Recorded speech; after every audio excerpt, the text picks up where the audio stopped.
Hey y'all, it's Heather. It's Saturday and that means it's time for our weekend video. We've had breakfast this morning and I've got a few things going in the kitchen, so I grabbed the camera and said I'll just bring y'all along. First thing, I'm getting these eggs out of my sink so I can clear my sink up for the other projects that I need to do today.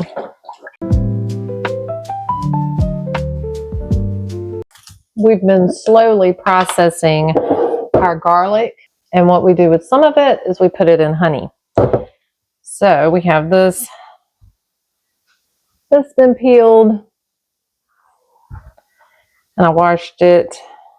I'm just going to add that to my jar that is not full yet. And this is fermented honey garlic is what I call it. And you can see the honey is kind of, this honey was a little starting to crystallize a little bit whenever I used it, but the juice from the garlic is going to get down in there and loosen that right up. Anyway, make sure it's all coated and keep the lid on, but you do want to come through daily or twice a day, and or you could leave it like this if you wanted to, but if you tighten it down, it's going to build up pressure in here. You just release it, it'll say psh, and you'll see bubbles coming up and all that. That's the fermenting process. But anyway, I'm going to stick this back over with my other jar. Next thing I'm going to do is get some of these onions sliced up and cucumbers and a few peppers, and I'm going to soak them in salt, and that's going to get them ready for me to pickle tomorrow. I doubt I'll do it today.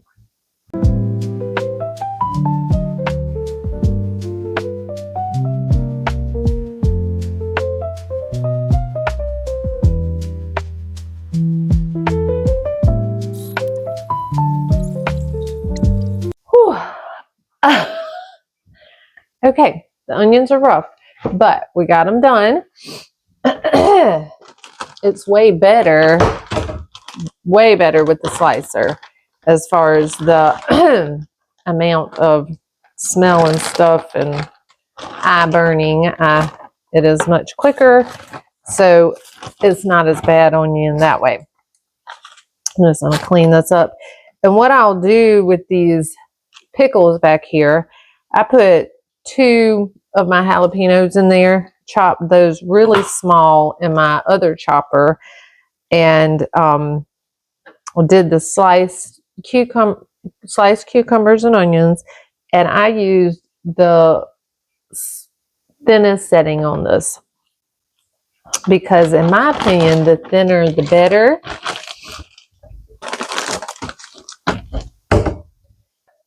These are going to be kind of like the refrigerator pickle. I have a video for that, but I'm going to turn them into a shelf-stable bread and butter type pickle. And this is just some of my blackberry syrup. Cooked it down to make it a little thicker. I canned it last year. This isn't from this year.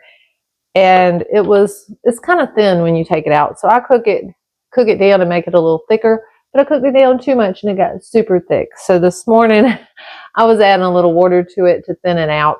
And now I'm just going to put it in this maple syrup bottle that I have that I'm going to reuse. And it's still a little thick, but we'll just shake it up really good before we use it.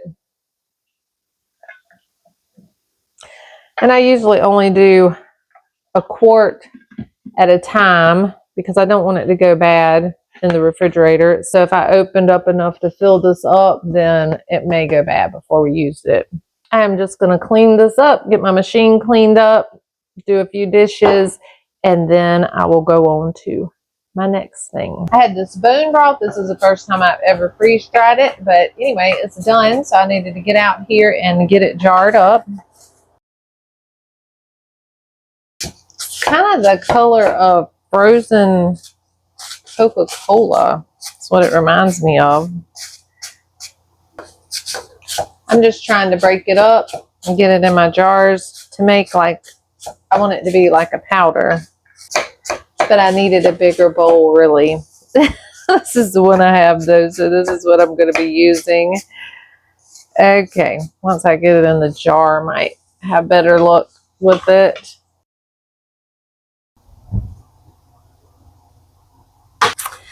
I am pretty happy with this. You know, I didn't know how much powder I'd actually get out of this and how much of it would be water. Yeah, pretty happy with that. I'm kind of running out of space in my pantry right now, so I would anything I can freeze dry, I'm going to definitely try to freeze dry. I got a total of 3 quarts. I'm pretty happy with that. Like I said, this is the first time I've ever freeze dried bone broth, but I'm sure it's going to reconstitute really well. I don't see why it wouldn't. But anyway, that's what I got, and I need to clean this mess up, and then hopefully we're going to put up some more of my portable chicken pen. We'll see. All right, y'all. Yesterday, the day kind of got away from me, but I'm back in the kitchen today. I didn't get outside to get any footage, but we got our chicken pen put up. Now, what I have to do is pressure can some bone broth. This is chicken bone broth. This is from the backbones of the chickens that we butchered last weekend. And yesterday I did fill my freeze dryer pans with them again, and they are in my freezer, so I'm going to get them in the freeze dryer a little bit later. But the rest of it I need to pressure can.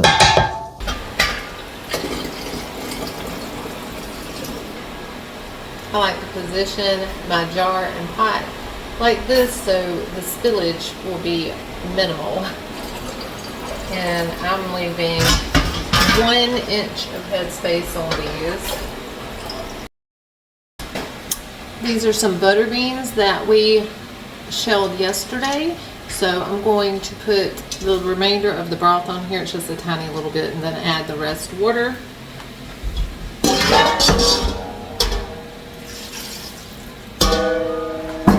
And I'll put these over in my Ninja to start cooking. And my broth is cold, so my pressure pot is cold. I'm just going to put everything in here and cut it on. I have just a thing of water here from the last batch that I pressure canned that was not a full batch. Stick that in there. Turn this on.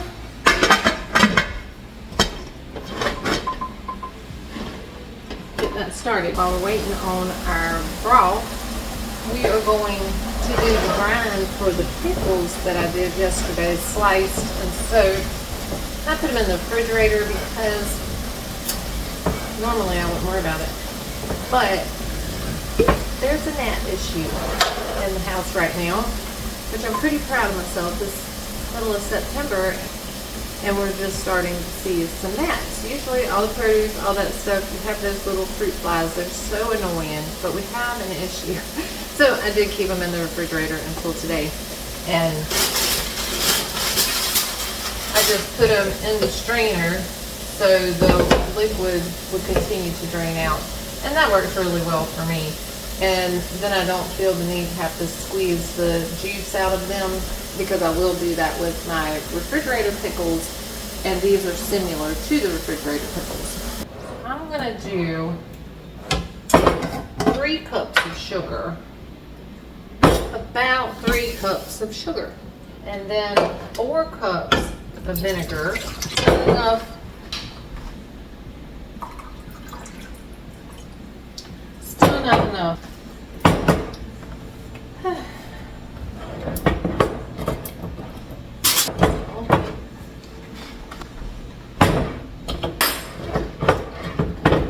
Oh my goodness. Finally. Okay, 4 cups of vinegar. And the vinegar I put in these bottles because I buy it in a 5-gallon bucket. And these bottles work really good for it. But they can be hell getting this lid off for some reason. When there's tequila in it, easy to get this lid off. Vinegar, not so easy. Maybe it's my motivation to get it open. I don't know. But anyway, that's just a little joke for y'all. Anyway, Yes, it's the organic, comes in a 5-gallon bucket, so I put in these jars. So it's easier for me to access most of the time. And I do want hot jars for this recipe because I am not going to hot water bath these. These are shelf stable for me. You may not want to use this method, but I am fine using this method. This works for me. So this might not be the proper way or the approved way, but this way works for me. So do with that what you will. Okay, we're going to do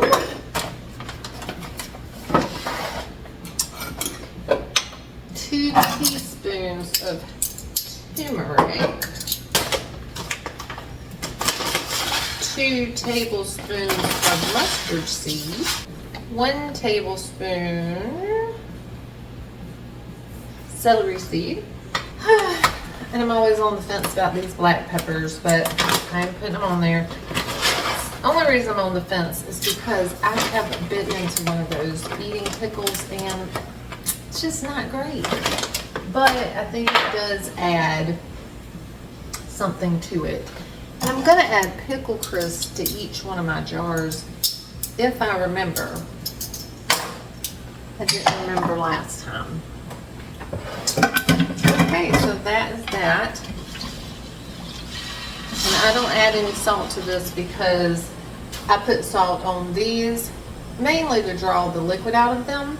It does leave them absorbing salt, so they're plenty salty without adding any salt to this recipe. And I want this brine to boil for 15 minutes, and then we'll add our cucumbers.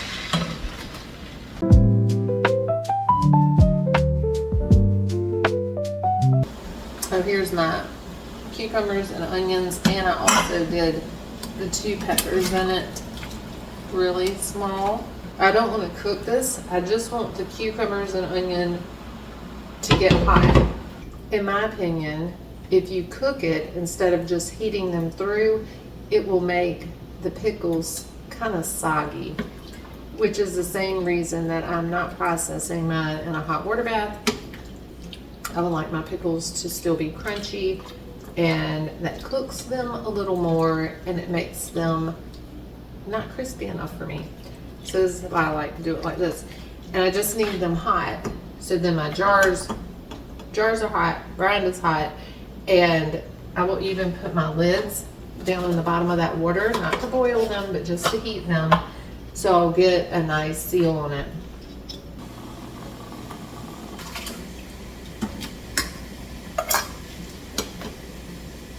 And these I will seal as I do each one. So everything is still super hot, right?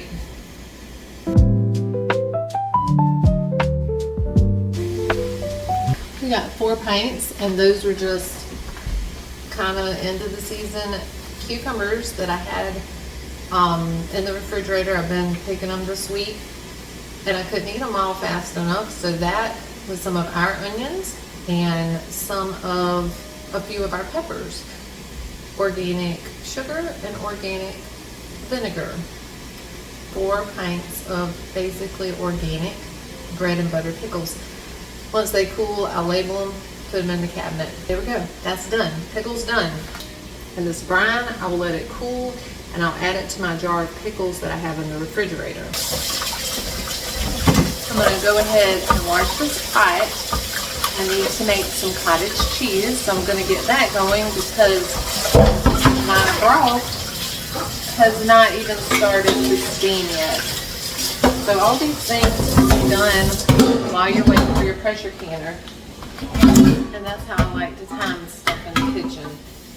You know, get the first thing that's going to take the longest going, and then you can do the other things that you want to do, and then you're not totally beat by the time you're done, right? So let's get this cottage cheese going. I'll just put my stove on very low and go ahead and put the milk in the pot. We're just gonna let that warm very, very slow. And I forgot my pickle crisp again, but that is real life. I'm not undoing those. These, because you don't cook them, will stay relatively crispy, and I've actually never even put this in there, but I thought I would try it because I did put them in my dill pickles and they helped with those. But we forgot, so maybe next time. And then we do a little more dishes. Now we wait for our pressure pot to steam. And that would be my biggest piece of advice to anyone messing in the kitchen a whole lot, is to clean in between. Clean in between, clean in between. I don't know. I didn't mean for that to rhyme. Didn't like think that up ahead of time, but yes, that is like what keeps me sane and going in the kitchen, is to clean in between. If I did everything and then had my dishes, it would be all over the counter to start with. It makes the workspace very hard for me because I don't like stuff on my counters. But then the dread of having to do all those dishes at one time. And not to mention that you can reuse stuff. You know, if you're washing it, I put, on days like this, I put everything in my dishwasher to dry. I don't load the dishwasher for washing. I wash the stuff, put it in there to dry, because I don't want to take the time to dry everything and put it up. So anyway, that being said, I can just use clean dishes out my dishwasher, you know, like reuse the strainer again and again instead of pulling another one out because this one is dirty. For me, all around. Pro tip, yes, clean in between. We're finally getting a vent on our broth, so we're that much closer to being done with that. Okay, we're getting our pressure pot up to 10 pounds, and then we'll let that run about 20 minutes. I'm still waiting on my milk to warm very, very slowly for my cottage cheese. So this isn't really a how-to thing. This is just this is what I'm doing kind of thing. So I'll bring y'all back in a little bit. After a bit of a wardrobe change, I'm back because maybe where you're at is the same way. It's getting to where it's kind of fallish in the morning, but I'm in South Carolina. So about this time of the day, actually before this time of the day, it's 2:30 here, it's hot. It's in the upper 80s, so too hot for that hoodie ensemble I had on. Anyway, not that I need to explain what clothes I'm wearing, but I realized I'm wearing something different now. Thought I'd mention it. And my pot, the pressure has been off for quite some time now. I don't know what time I was doing this earlier. I want to think I probably cut it off about 1 o'clock. Could have been before, but I was doing other things and just left it here. And the milk I left on low so I didn't have to keep watching it, but I had the wrong eye on the whole time. The whole time my pot was going, the wrong eye was on low. So it just stayed really, really cold, and I couldn't figure it out until I finally figured it out. Anyway, here we are. I just want this to get a little bit warmer, about 120, and then I'll add my vinegar and cover it, and that will be that. Like I said, these aren't really how-to videos, just like more like what I'm doing right now kind of videos. If you want to know how I made cottage cheese, I do have a video of the first time I tried it, and it was a success. Everything's not a success the first time, so I would say this is easy. This has yet to fail. I'm sure I've made it, I don't know how many times now. Not 10 times, but more than 5 times. So that's it. That's all we have for you this weekend. I hope y'all had a great weekend. And if you haven't subscribed yet, please consider subscribing. We want to grow here, but we can't do that without y'all. Thanks so much for watching, and we'll see y'all next time.